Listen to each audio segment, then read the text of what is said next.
So let's be honest, before the game, you'd have probably have taken a point. But in my opinion, there's a way to take a point. The first half, I think we were so far off the pace, it was unbelievable. With slack passes, no hope balls up to Dessers, who can't really hold up the play. And yes, we had a depleted squad. We were playing Davies at left back, but yet again, it kind of reminded me of the situation when Beale was in charge. I didn't really see what the team were trying to do. I mean, you couldn't really knock the defending, to be honest. The defenders and Butland put in a pretty decent shift to keep it 0-0, and yes, Sparta had their chances, and they couldn't really put much of them away. I feel like yet again it was a kind of deja vu performance where the midfield wasn't involved too much. Obviously Cantwell went off later in the game, and that front line, again, we saw the odd hint of something special, but again there was no real cohesion in the performance whatsoever. If you're looking at that from a neutral standpoint, you'd probably agree that Rangers were looking to come away from that game with a point. To be honest, we knew this was going to be a hard video to record because nothing really happened in the game, and well, we should be used to it at this point because we started a podcast through the fucking Beale era,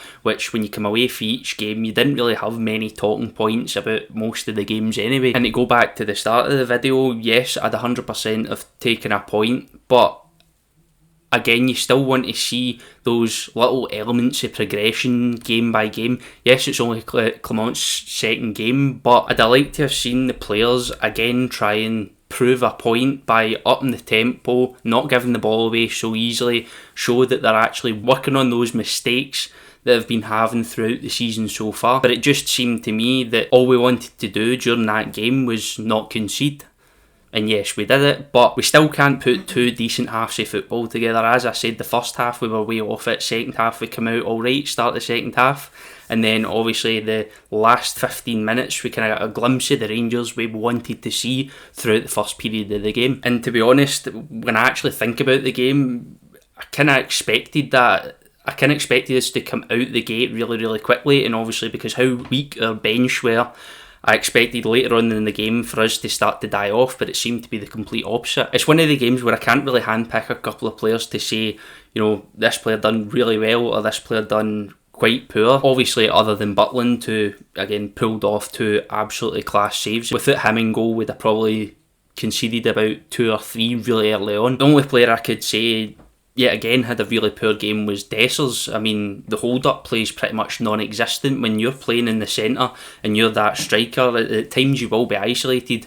You need to work on that part of your game where when the ball gets hoofed up the park, you can get it under control, at least take a decent first touch, hold up the play, shield the ball, let the team get up the park, and then continue with some link-up play. But yet again, he didn't really show any progression in terms of ball control, any progression in terms of looking where his teammates are in the pitch, looking for potential passes or understanding the situation round about him. I think yet again he kind of had a performance where he was a deer caught in the headlights and he posed no real threat to Sparta's defence. If anything, this game showed Clement what kind of job he's got in his hands.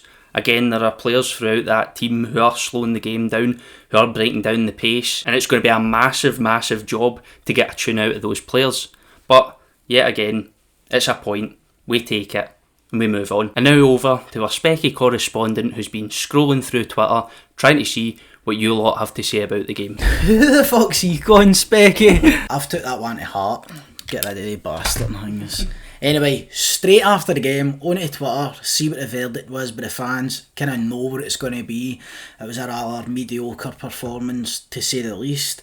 But the first tweet I came across was Johnny McFarlane, who I think is one of the boys for the Rangers Review, if I'm not wrong. So, he says, entertaining game of football in Prague. I fucking stoked reading it there, to be honest. Johnny, pal, I don't know what game it is you're watching, but there was absolutely nothing that was entertaining about that game whatsoever for the first to the last minute. It actually was quite the task for me and Andy to sit through that game, and we're talking about how this is just a dreadful game for the neutral. If we who've got something invested in it couldn't even sit and enjoy it for 90 minutes, so I think you're absolutely way off the mark with that one, Johnny. However, what he did say also was that this was a great result for Rangers. I don't know if I would class it as a great result. I mean, considering our performance level, it was a decent point. Would have went into that game, like Andy says, having taking a point straight off the bat? It's hard to tell. I mean, based on what we've seen previously when Rangers were under Beale, based on the glimmer of hope we got against Hibs at the weekend, maybe I would have wanted more, maybe I'd have wanted to challenge more, pose a bit more of a threat offensively, but after having watched the game for 90 minutes, we've managed to fucking rob a point there, by the way, and this point could be absolutely crucial if we want to progress out of this group. And so basically 4 lads of the dream just kind of echoes what I've said there. All moaning aside about the first half, that's a very valuable point. Credit to the players for coming into it. So given the first half, I'll take that all day. Danilo made a huge difference. And I think that's a kind of key point there, by the way, because after the game against Hibs and Dessers got his goal and he looked a bit less out of place. Now, it was by no means a world beater, but I was kind of thinking to myself, maybe there is a player in Dessers after all. I was sorely mistaken. I mean, this guy is fucking worse than a man short at times, to be quite honest. He can't hold the ball up. He's slow on the week in the jail still. He poses no... He's getting any sort of presence up there, so he poses no sort of real threat to any defenders who are up against him. He looks slow, not just physically, but also mentally as well, in terms of... There was a few times when the ball gets slipped in behind or balls come over the top, and he's just sluggish, to be quite honest. So for me, when you compare him to somebody like Morelos, who did look relatively comfortable up top by himself and could cause defenders a whole host of problems, dragging them out of position, really being physical in that battle like you need to be if you're a lone striker, well, Dessers for me absolutely doesn't do it. And what I would say is, Danilo, he's rocking the mask, he's not had much game time whatsoever, but I think ultimately, in order to start having a presence about ourselves up the top end of the park, then we're going to need to try something different, because look, Dessers has had his chance. He's had multiple chances and still he looks slow, sluggish, and just doesn't seem very commanding at all up front for me. So I would make that switch definitely in the league. We need to get some miles into Danilo's legs. We need to see how he'll fit in there. But Dessers for me has really been disappointing yet again. Battle Fever Network says, would have took a point all things considered. Well, we did take a point, so that's good. Amazing what happens when you bring legs on up top.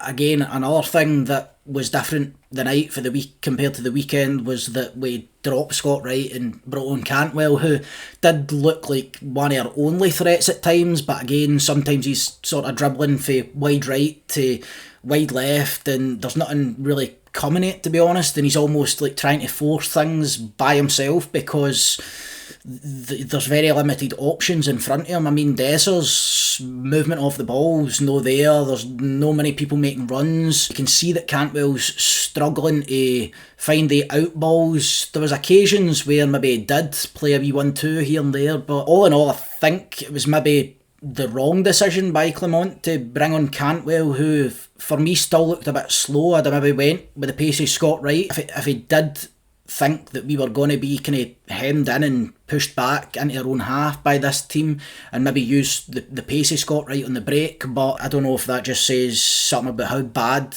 we actually are at the moment going forward, that I'm asking that Scott Wright actually starts the game, which I never thought I'd be doing. So last one by Colin Rice here, he says, Lammers has been playing hide and seek for the entire game. Aye.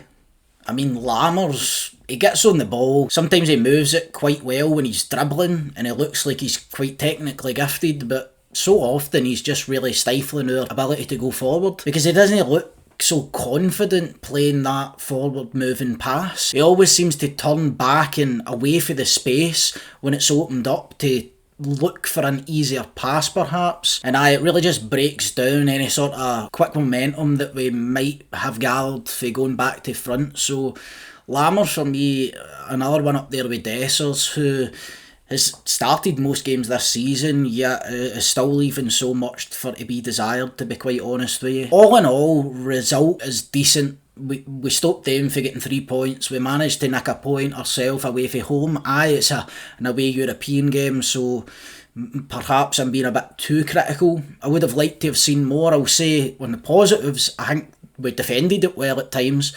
Again, Butland comes up with another number of great saves and retains a clean sheet, which is vitally important, because I think if they managed to score a couple of their chances earlier on, they could have probably put 4 or 5 past us the night, to be honest. So defensively it was good, but going for that Hibs performance to that, again, it was, I would say, a slight step back, but perhaps that gives Clement more of an idea of what he's actually dealing with here. So as it stands, the group currently sits Real Betis at top with 6 points, Sparta Prague on 4 in second place. We're sitting in third with 4, joint with Sparta Prague, and then Limassol with 3 points after having beat us in the previous fixture. So what did you think of the performance? Do you sort of echo the number of tweets that I read out? And where do you think it leaves us? Is this a valuable point? Could this be the point that ultimately sees us by Sparta Prague, maybe into that second place come the end of the group stages? Do you think we can bring them back to Ibrox and do a number on them there? So let us know in the comments below. Let us know what you thought.